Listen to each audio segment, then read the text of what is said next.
Neste momento, é usual que nossos interlocutores se sintam mais seguros ao ouvir uma paráfrase clara do que um simples sim, entendi. Por exemplo, logo depois de participar de um treinamento de CNV, uma voluntária de um hospital foi solicitada por algumas enfermeiras a conversar com uma paciente idosa. Já dissemos para essa mulher que ela não está tão doente assim e que ela melhoraria se tomasse seu remédio.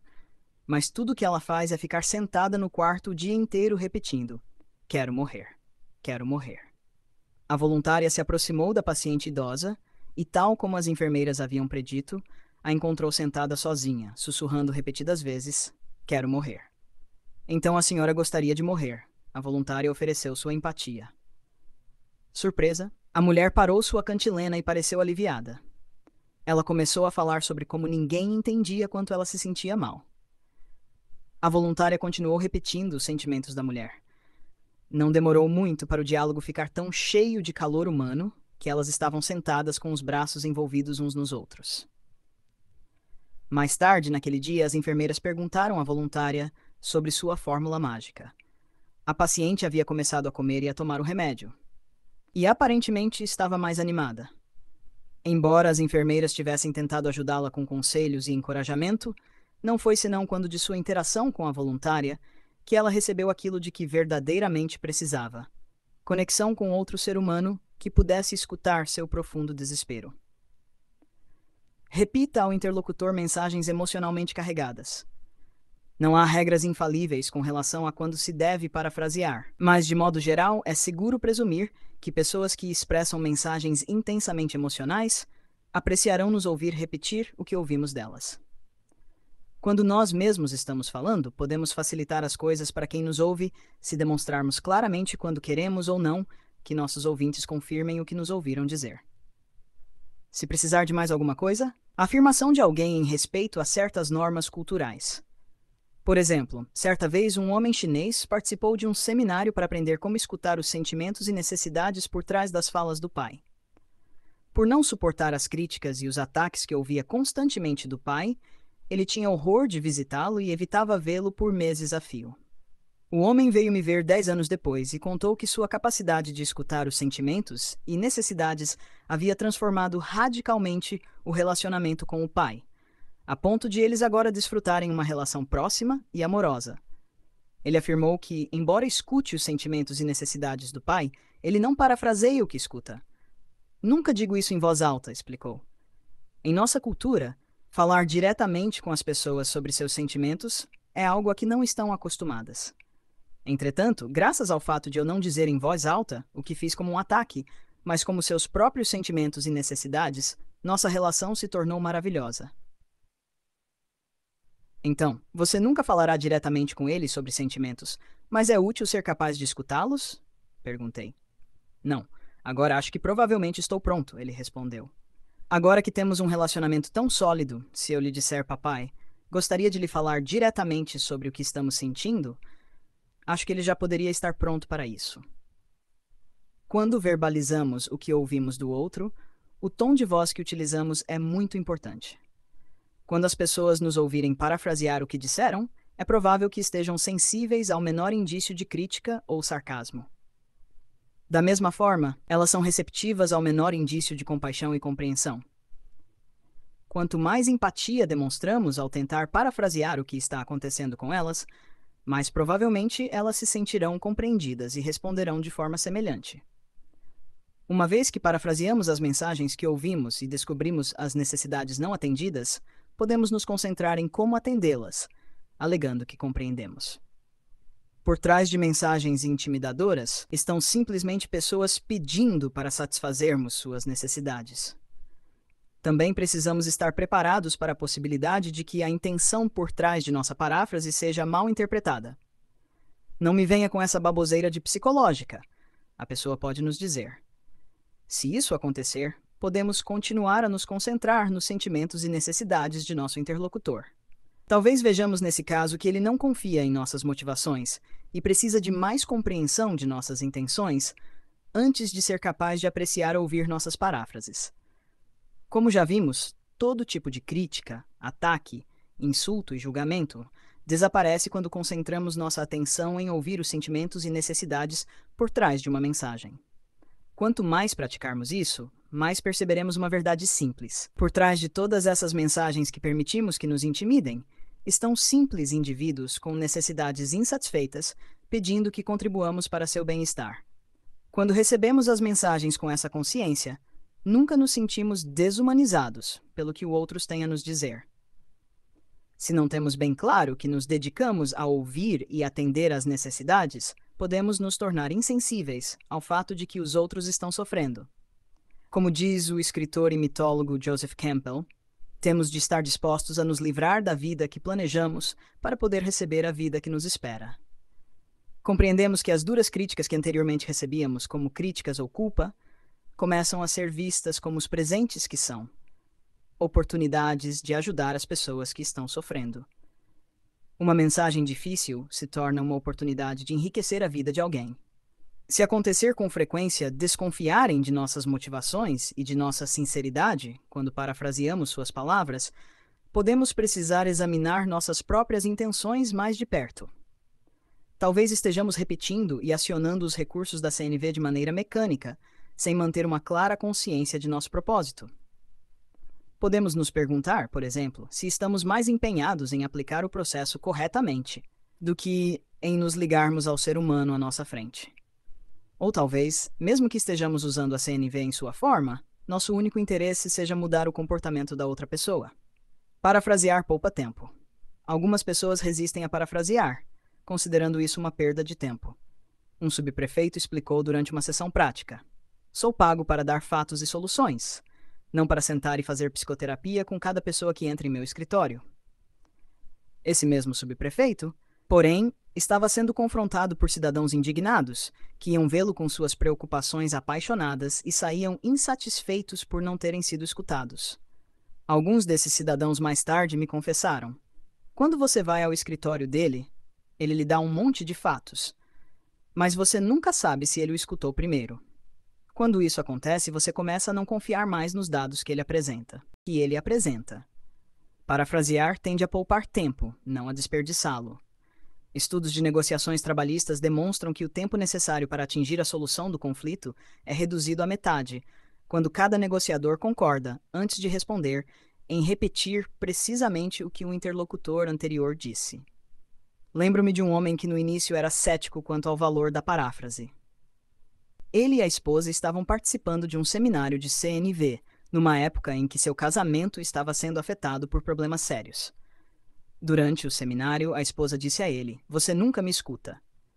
"Escuto, sim," ele respondeu. "Não, você não escuta." Dirigi-me então ao marido. "Receio que você tenha acabado de dar razão a ela.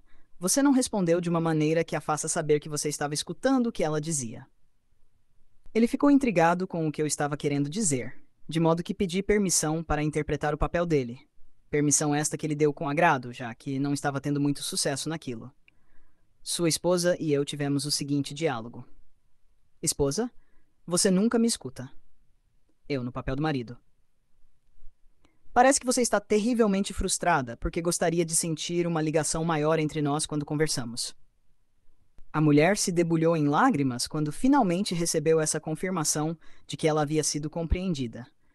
Virei-me para o marido e expliquei: "Rei, é disso que ela está falando quando diz que você não a escuta."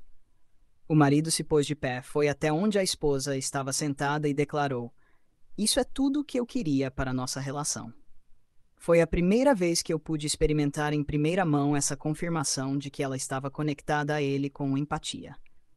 Pouco tempo depois, ele pôde experimentar em primeira mão essa satisfação, quando a esposa lhe repetiu uma frase que ele tinha dito com grande intensidade emocional. Saboreando a paráfrase da esposa, ele olhou para mim e declarou: "É válido." É uma experiência pungente receber uma prova concreta de que alguém está conectado a nós com empatia. Mantendo a empatia. Recomendo permitir que os outros tenham ampla oportunidade de se expressar antes de começar a propor soluções ou solicitar ajuda. Quando procedemos depressa demais com relação ao que as pessoas estão nos pedindo, podemos não transmitir interesse genuíno por seus sentimentos e necessidades. Em vez disso, as pessoas podem ter a impressão de que estamos com pressa de nos livrarmos delas ou de dar uma solução paliativa a seus problemas. Além disso, Uma mensagem inicial é muitas vezes como a ponta de um iceberg. Ela pode ser seguida de sentimentos ainda não expressos, mas relacionados, e não raro, nada poderosos. Mantendo nossa atenção concentrada no que estamos escutando e no que ainda poderá vir, damos uma chance de explorar e expressar de fato um interior profundo. Nós, interlocutores, também devemos estar conscientes de nossas próprias necessidades e sentimentos. A reflexão sobre as nossas necessidades e sentimentos será rápida para dar uma resposta, para dar nosso próprio desejo de nos expressarmos. Permanecendo em empatia, permitimos que nossos interlocutores atinjam níveis mais profundos de si mesmos. Suponha que uma mãe nos procure, dizendo: "Meu filho está impossível, não importa o que eu lhe diga para fazer, ele não escuta." Poderíamos demonstrar o que ouvimos dos seus sentimentos e necessidades, dizendo: "Parece que você está desesperada e gostaria de encontrar algum modo de se comunicar com seu filho." Uma paráfrase como essa frequentemente encorajaria a pessoa a olhar para dentro de si. Se verbalizamos adequadamente seu sentimento, a mãe poderia abordar outros sentimentos. Talvez seja minha culpa. Estou sempre gritando com ele. Como ouvintes, poderíamos continuar a acompanhar os sentimentos e necessidades que estão sendo expressos e dizer, por exemplo: "Você está se sentindo culpada porque às vezes gostaria de ter sido mais compreensiva do que tem sido com ele." Se a mãe continuar a se sentir compreendida em função de nossas repetições, ela poderá avançar ainda mais além dentro de seus sentimentos e declarar: "Sou um fracasso como mãe." Continuamos a acompanhar os sentimentos e necessidades que estão sendo expressos. Então, você está se sentindo desestimulada e gostaria de se relacionar de forma diferente com ele? Persistimos nesse modo até que a pessoa tenha esgotado todos os seus sentimentos com relação a esse assunto. Sabemos que a pessoa que fala recebeu empatia quando A, há um alívio de tensão, ou B, o fluxo de suas palavras chega ao fim. Que evidências podemos ter de que entramos adequadamente em empatia com a outra pessoa? Em primeiro lugar, quando alguém percebe que tudo o que está acontecendo dentro de si e recebeu plena compreensão empática, sente-se aliviado. Podemos tomar consciência desse fenômeno ao percebermos um correspondente alívio da tensão em nosso corpo. Um segundo sinal ainda mais óbvio é que a pessoa para de falar. Se não temos certeza de ter dedicado tempo suficiente ao processo, podemos perguntar: "Há algo mais que você gostaria de dizer?" Quando a dor bloqueia nossa capacidade de oferecer empatia. Precisamos de empatia para podermos dar empatia. É impossível dar algo a alguém se nós próprios não o temos.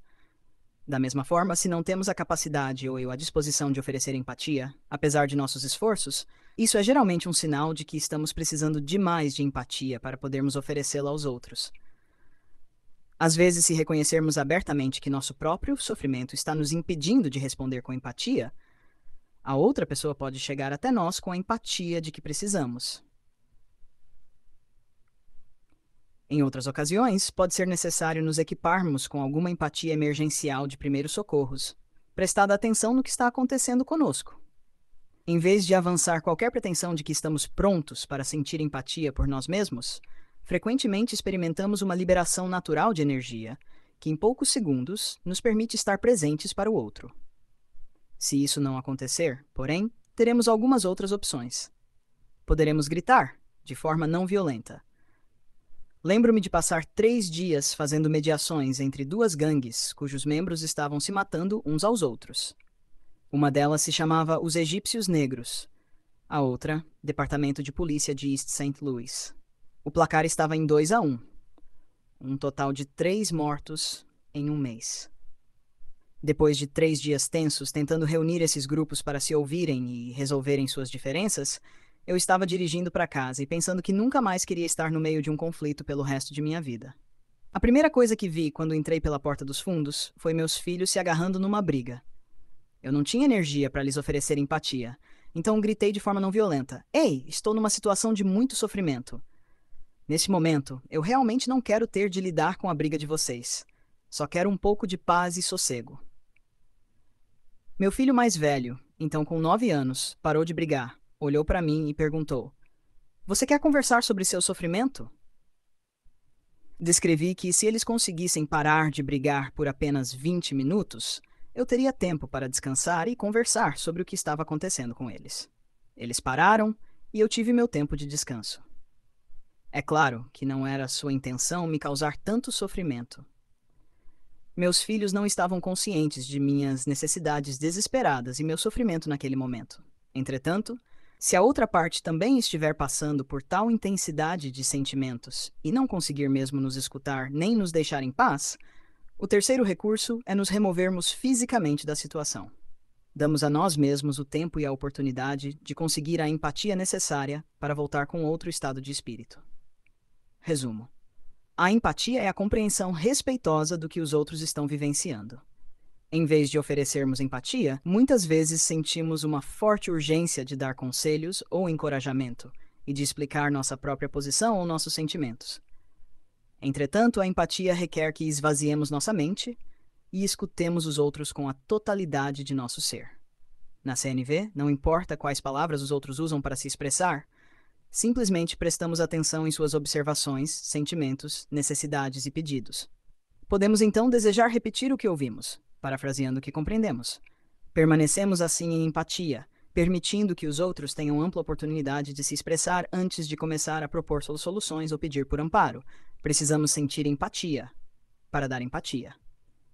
Quando percebemos que estamos sendo defensivos ou incapazes de oferecer empatia, precisamos A. Parar, respirar, sentir empatia por nós mesmos, ou B. Gritar de modo não violento, ou C. Dar-nos um tempo. A CNV em ação. Uma esposa se conecta ao marido agonizante. Uma paciente acabou de ser diagnosticado num estágio adiantado de câncer do pulmão. A cena a seguir em sua casa envolve uma enfermeira visitante, o paciente e sua esposa, e representa uma última oportunidade para que ele se conecte emocionalmente à esposa e discuta sua morte antes de ser internado no hospital. A esposa começa a conversa com a enfermeira, reclamando sobre a fisioterapeuta que fazia parte da equipe de cuidados domésticos designada para cuidar de seu marido. Esposa. Ela é má fisioterapeuta. Enfermeira. Escutando com empatia o que a mulher está sentindo e desejando. Você está aborrecida e gostaria de ver outra qualidade de cuidado sendo dada a seu marido? Esposa. Ela não faz nada. Ela o fez parar de andar quando o pulso acelerou, buscando escutar os sentimentos e necessidades da mulher. Você está preocupada porque quer que seu marido melhore e tenha medo de que ele não tenha fisioterapeuta não forçá-lo? Sim, estou com tanto medo. Você tem medo de perdê-lo? Sim, estivemos juntos por tanto tempo, escutando os sentimentos por trás do medo. Você está se sentindo apavorada porque ele pode morrer? Ele suplica para que o mantenha em casa e vivo com ele. Ele diz que me ama e que sempre me amará. Sempre. Está me parecendo que você pode estar com um pouco de raiva e desapontada porque desejaria ter mais apoio da família durante essa doença e seu medo. Sim, ele está tão doente. Não sei como vou conseguir sobreviver a isso sozinha. Não tenho ninguém, nem mesmo para conversar, nem minha filha vem aqui. Agora, nem mesmo ela fala sobre isso. Olha para ele, o marido continua quieto e impassível. Ele não diz nada. Você está triste, desejando que vocês dois pudessem apoiar um ao outro e sentir-se mais ligados? Sim, ela faz uma pausa e depois faz um pedido. Converse com ele do jeito que você conversava comigo. Desejando compreender claramente a necessidade que está sendo expressa por trás do pedido da mulher. Você está querendo que ele seja escutado de uma maneira que o ajude a expressar o que está sentindo? Esposa. Sim, é exatamente isso. Quero que ele se sinta à vontade para falar e quero saber o que ele está sentindo. Usando o palpite da enfermeira, a mulher começa a murmurar um tom ardente e então levanta o tom de voz, alterando a atmosfera do quarto. A enfermeira e a mulher agora trabalham juntas e ambas com compaixão. Enfermeira. Como você se sente quando ouve o que sua esposa me disse? Eu realmente a amo. Você está contente de ter uma oportunidade de conversar com ela sobre isso? Sim, precisamos conversar sobre isso. Você estaria disposto a dizer como se sente a respeito do câncer? Após breve silêncio. As palavras bem e mal são comumente usadas para descrever sentimentos, quando as pessoas que não sabem como expressar claramente aquilo que estão experimentando interiormente. Expressar seus sentimentos mais precisamente o ajudaria a estabelecer a conexão emocional que ele está buscando com a esposa. encorajando-o a tentar ser mais preciso. Você tem medo de morrer? Marido, não. Não é medo. Percebo como a polite note da enfermeira não atrapalha o fluxo contínuo de diálogo. Você sente raiva por quê? Por estar se sentindo incapaz de verbalizar suas experiências internas com facilidade, a enfermeira continua de dar apoio ao processo. Não, raiva não. Nesse ponto, depois de 2 palpites incorretos, ele decide expressar os próprios sentimentos. Bem, agora estou assustado porque que você pode estar sentindo e imagino se você ainda me ama. Acho que estamos num bom caminho, se ela vai se cuidar assim. Ah, você está preocupado com ela que tenha dificuldade de viver bem sem você? Marido. Sim, estou preocupado com que ela sinta minha falta. Consciente de que pacientes terminais muitas vezes se agarram à vida por preocupação que estão deixando para trás. Esses pacientes muitas vezes precisam de uma garantia de que seus entes queridos consigam aceitar sua morte antes de se permitirem ir embora. Você gostaria de ouvir como sua esposa se sente quando você diz isso? Marido. Nesse ponto, a esposa se junta à conversa. Ainda na presença da enfermeira, os dois começam a se expressar abertamente um ao outro. Nesse diálogo, a esposa começa com uma reclamação sobre a fisioterapeuta.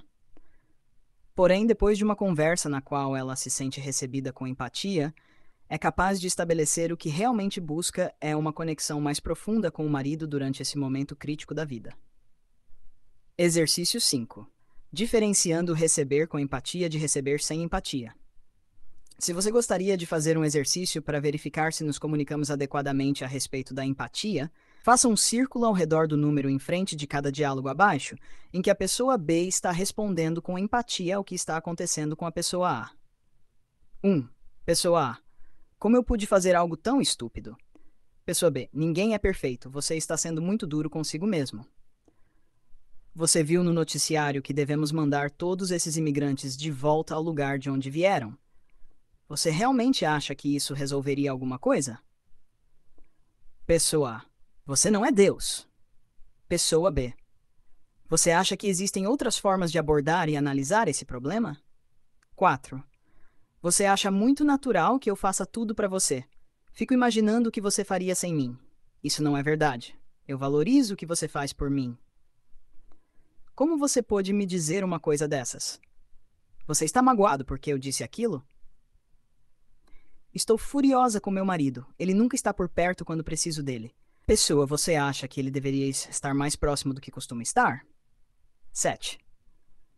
Detesto quando engordo. Talvez fazer umas corridas ajudasse. Estou uma pilha de nervos com o planejamento do casamento de minha filha. A família do noivo não está ajudando. Quase todos os dias eles mudam de ideia sobre que tipo de casamento querem. Então você está nervosa com os preparativos e gostaria que a família do futuro genro tivesse mais consciência das complicações que a indecisão deles causa para você? Pessoa A. Quando meus parentes aparecem sem avisar com antecedência, sinto-me invadida. Pessoa B. Eu me lembro como seus parentes a visitam sem avisar, o que demanda minhas necessidades e planejam coisas em cima da hora. Você sempre me sente. Eu costumava me sentir assim também. Pessoa B. Estou decepcionado com seu desempenho. Eu queria que seu departamento tivesse progredido muito mais do que está. 11. Compreendo que você esteja decepcionado, mas tivemos muitas faltas por motivo de... Aqui estão minhas respostas para o exercício 5. 1. Não circulei esse número porque entendo a pessoa B oferecendo encorajamento e não recebendo com empatia o que a pessoa A está expressando. 2. Vejo a pessoa B tentando educar a pessoa A em vez de receber com empatia o que está expressando. 3. Se você circulou esse número, concordamos. Vejo a pessoa B recebendo com empatia o que a pessoa A está expressando. 4. Vejo a pessoa B discordando e se defendendo e não recebendo com empatia o que está acontecendo com a pessoa A. 5. Vejo a pessoa B assumindo a responsabilidade pelos sentimentos da pessoa A e não recebendo com empatia o que está acontecendo com esta. A pessoa B poderia ter dito: você está magoado porque queria que eu tivesse concordado em fazer o que você pediu?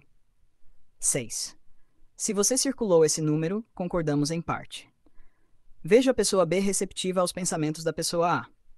No entanto, acredito que nos conectamos mais profundamente quando recebemos os sentimentos e necessidades que estão sendo expressos em vez dos pensamentos. Então, teria preferido que a pessoa B tivesse dito: então você está ferido porque gostaria que ele estivesse por perto mais vezes do que costuma estar? 7. Vejo a pessoa B aconselhando a pessoa A e não recebendo com empatia o que está acontecendo com ela. Necessidades. Não importa o que os outros digam, apenas ouvimos o que eles estão observando, B sentindo, necessitando e D pedindo. Na CNV, não importa que palavras as pessoas usem para se expressar, procuramos escutar suas observações, sentimentos e necessidades, e o que elas estão pedindo para enriquecer suas vidas. Imagine que você emprestou o carro a um novo vizinho que o procurou numa emergência pessoal. Quando sua família descobre, eles reagem com veemência. Você é um bobo por confiar num completo estranho. O diálogo que veremos daqui a pouco mostra como entrar em sintonia com os sentimentos e necessidades dos familiares, em contraste com 1. Culpar-se por tomar a mesma ação como pessoal, e 2. Culpar e julgar a eles. Nessa situação, é óbvio o que a família está observando e o que está reagindo. O fato de você ter emprestado o carro a um desconhecido. Em outras situações, isso pode não ser tão claro. Se um colega nos diz: você não é bom para trabalhar em equipe, podemos não saber o que ele está observando, embora possamos quase sempre adivinhar qual o comportamento que deflagrou essa afirmação.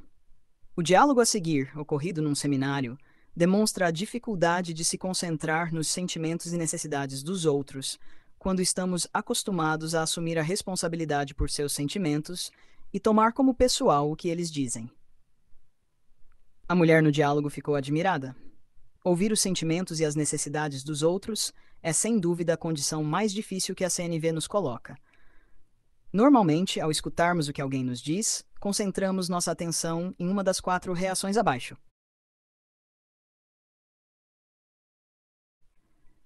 Declaração do marido. De que adianta conversar com você? Você nunca escuta. Você está insatisfeito comigo. Eu.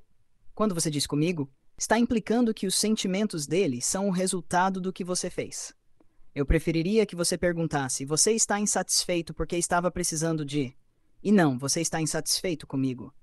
Isso concentraria sua atenção no que está acontecendo dentro dele e diminuiria a probabilidade de você tomar a mensagem como pessoal. Mas o que eu poderia dizer? Você está insatisfeito porque você... Porque você o quê? Eu. Pegue sua pista a partir do conteúdo da mensagem do marido. De que adianta conversar com você? Você nunca escuta. Do que ele que está precisando e não está conseguindo quando diz isso. Procurando demonstrar empatia com as necessidades que estão sendo expressas através da mensagem do marido. Você está se sentindo infeliz porque acha que eu não o compreendo? Preste atenção às necessidades dos outros e não ao que eles estão pensando de você. O que ele está precisando no conteúdo do que ele está dizendo e não o que ele está precisando. Acredito que você ache árduas as pessoas menos queridas para se comunicar. Ou ele vai parar e refletir sobre o que está precisando ou não, se concentrar no que ele acha a respeito. Era nisso que eu estava pensando. Faz alguma diferença para você ouvir dessa maneira? Definitivamente sim. Uma grande diferença. Vejo o que está acontecendo com ele sem ouvir que eu fiz qualquer coisa errada. Parafraseando.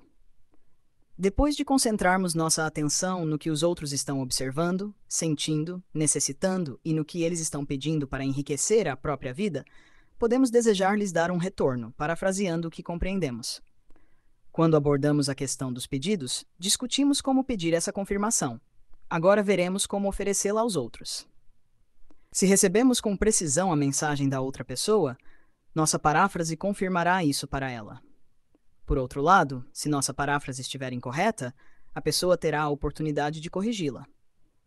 Outra vantagem de escolhermos repetir a mensagem para outra pessoa é que isso lhe dá tempo para refletir no que disse e uma oportunidade de mergulhar mais profundamente em si mesma.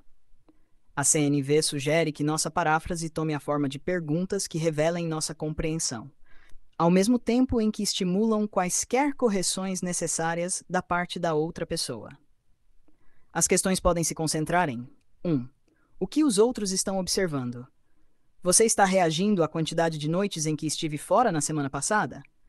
2. Como os outros estão se sentindo e quais as necessidades que estão gerando esses sentimentos? Você está magoado porque gostaria de receber mais reconhecimento por seus esforços do que obteve? 3. O que os outros estão pedindo? Você está querendo que eu exponha meus motivos para ter dito o que disse? Essas perguntas requerem que procuremos perceber o que está acontecendo dentro das outras pessoas, ao mesmo tempo que as estimulam a corrigir-nos, se o que percebemos não for correto. Observe a diferença entre as perguntas acima e estas abaixo.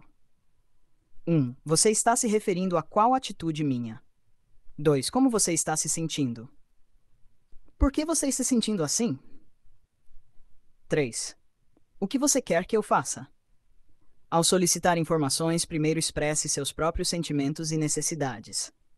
Esse segundo grupo de perguntas solicita informações sem antes se conectar com a realidade afetiva da outra pessoa. Embora elas possam parecer ser a maneira mais direta de nos ligarmos ao que está acontecendo dentro da outra pessoa, descobri que perguntas como essas não são o caminho para o coração da mesma, quando é isso que buscamos. Muitas delas podem dar às pessoas a impressão de que somos um professor inquirindo-os ou um terapeuta analisando-os. E, frequentemente, obtive respostas mais precisas quando as pessoas perceberam que eu estava curioso e queria saber o que realmente se passava dentro delas. Encorajei-as a expressar seus sentimentos e necessidades quando perguntei: o que eu fiz para você se sentir frustrado quando eu estava fora por mais de um dia? Isso se mostrou mais eficaz do que se eu tivesse apenas perguntado: por que você está se sentindo frustrado? Quando determinamos se uma ocasião requer que repitamos para as pessoas as mensagens que elas nos passam. Certamente, se não temos certeza de que compreendemos a mensagem com exatidão, podemos usar uma paráfrase para provocar uma correção de nosso palpite. Mas, mesmo que estejamos confiantes de que compreendemos nosso interlocutor, podemos sentir que ele está esperando uma confirmação de que sua mensagem foi adequadamente recebida. Ele pode até mesmo expressar esse desejo abertamente, perguntando: está claro? Ou você entendeu o que eu disse? Nesses momentos, é usual que nosso interlocutor se sinta mais seguro ao ouvir uma paráfrase. Necessidades. Não importa